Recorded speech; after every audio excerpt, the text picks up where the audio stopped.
minasyaitonir Bismillahirrahmanirrahim. Assalamualaikum warahmatullahi wabarakatuh. Alhamdulillahirabbil alamin. Wassalatu wassalamu ala asyrafil anbiya'i wal mursalin sayyidina wa maulana Muhammadin wa ala alihi wa sahbihi ajma'in. Amma ba'du. Perkenalkan, nama saya Freddy Isnandar. Saya berasal dari program studi Ekonomi Syariah, Fakultas Ekonomi dan Bisnis Islam, semester 3, kelas D. Dari sini saya akan menjelaskan sedikit materi mengenai fikih ibadah. Yang pertama yaitu yang paling dasar tentang toharoh. Ya, apa itu toharoh? Jadi cara singkatnya, toharoh yaitu bersuci dari hadas besar, hadas kecil maupun dari najis.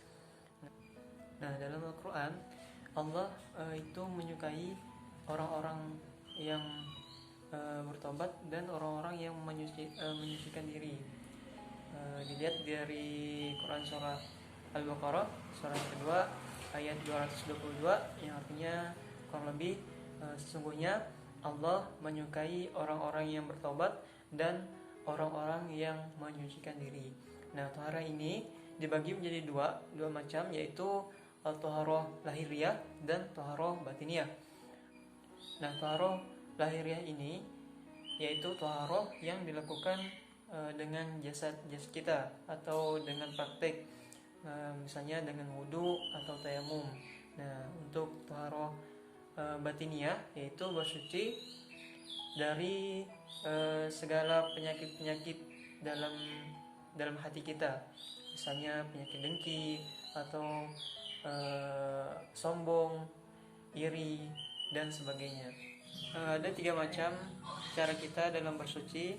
Yang pertama yaitu dengan berwudu untuk menghilangkan hadas kecil, kemudian mandi wajib untuk menghilangkan hadas besar, dan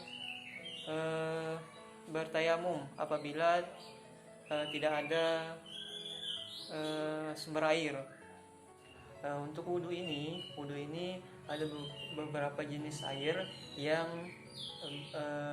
bisa dijadikan untuk bersuci, seperti air hujan, air sungai, air laut, mata air, dan sebagainya. Namun ada juga air yang tidak bisa dijadikan untuk bersuci, contohnya seperti air sari buah dan lain-lain. Nah, perintah wudhu ini terdapat dalam Al-Quran surah Al-Maidah ayat 6. Ya ayyuhalladzina amanu idza kuntum ilas shalah fa'silu wujuhakum wa aydiyakum ilal marafiq wamsahu biru'usikum wa arjulakum ilal ka'bain al-ayat. Nah, jadi yang artinya, wahai orang-orang yang beriman, jika kamu hendak melaksanakan sholat, maka basuhlah muka wajahmu, kemudian tanganmu sampai siku, kemudian kepalamu dan kakimu. Nah, bagaimana langkah-langkah dalam berwudu? Yang pertama, kita bersihkan kedua telapak tangan dulu, kemudian kita berkumur sambil membersihkan hidung kita sebanyak 3 kali. Kemudian kita berniat untuk berwudu, kemudian kita membasuh wajah sebanyak 3 kali, ya. Kemudian kita membasuh kedua tangan dari yang kanan sampai ke siku, kemudian balik lagi. Nah, sebanyak 3 kali, dan yang sebelahnya. Nah, kemudian kita membasuh rambut, kemudian sebanyak 3 kali, dan telinga sebanyak 3 kali, kemudian kaki sebanyak 3 kali.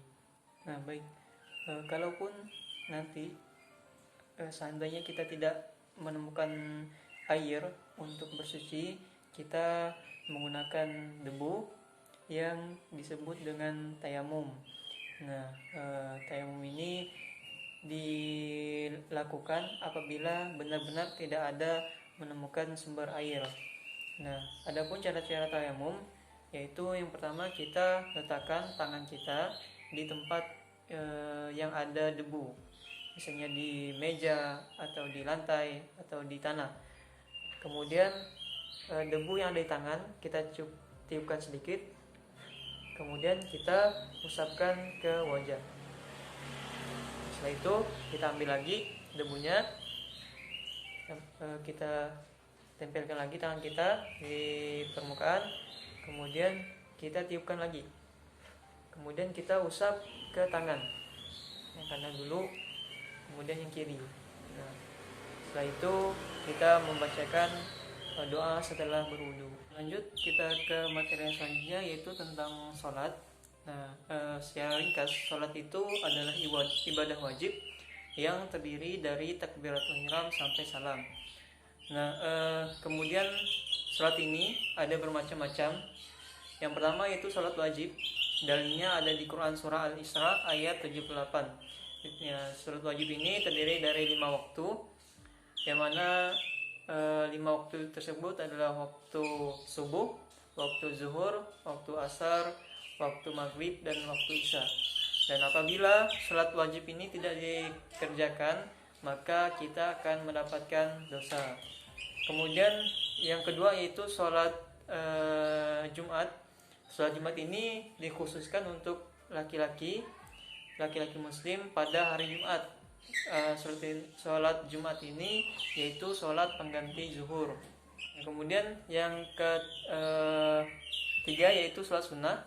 Nah, sholat sunnah ini dibagi beberapa jenis, yaitu sholat sunnah rawatib, kemudian sholat sunnah tahajud, sholat sunnah duha, dan sholat sunnah lainnya. Nah, kemudian materi yang selanjutnya yaitu sholat berjamaah. Sholat berjamaah ini dianjurkan sekali dalam agama Islam, terutama kepada seorang muslim, seorang laki-laki. Bahkan dalam hadis Rasulullah menyebutkan bahwa apabila ada laki-laki muslim yang tidak mau sholat berjamaah, maka bakar saja rumahnya. Seperti itu. Nah, kemudian ada beberapa manfaat dari sholat berjamaah. Yang pertama yaitu mendapat naungan oleh Allah. Kemudian yang kedua, diampuni dosanya oleh Allah. Kemudian yang ketiga, pahalanya senilai dengan pahala ibadah haji. Kemudian yang keempat, mendapatkan jaminan Allah. Nah, mungkin sekian penjelasan materi dari saya. Kurang lebihnya saya mohon maaf, karena yang salah datang dari saya sendiri. Yang sempurna itu hanya milik Allah Subhanahu wa taala. Khairul kalam. Assalamualaikum warahmatullahi wabarakatuh.